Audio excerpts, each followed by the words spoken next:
আমার আল্লাহ বলেন, হে পৃথিবীর মানুষ, হে আমার বান্দারা, তোমরা দুনিয়ার মধ্যে গিয়েছো, আমি তোমাদেরকে দুনিয়ার মধ্যে পাঠাইলাম।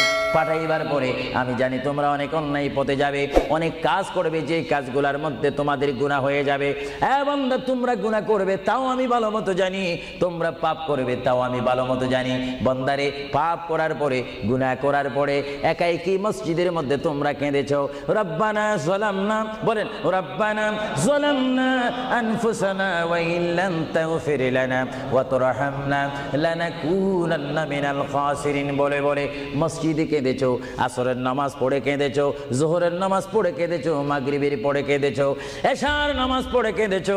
এ বান্দা, নামাজের মুসল্লা যখন বসে যাও, আমি আল্লাহকে তোমরা বারবার বল, আল্লাহ আমার গুনাহ মাফ করে দাও। তারপরও আমি তোমাদের এই গুনাহ মাফ করে নিই।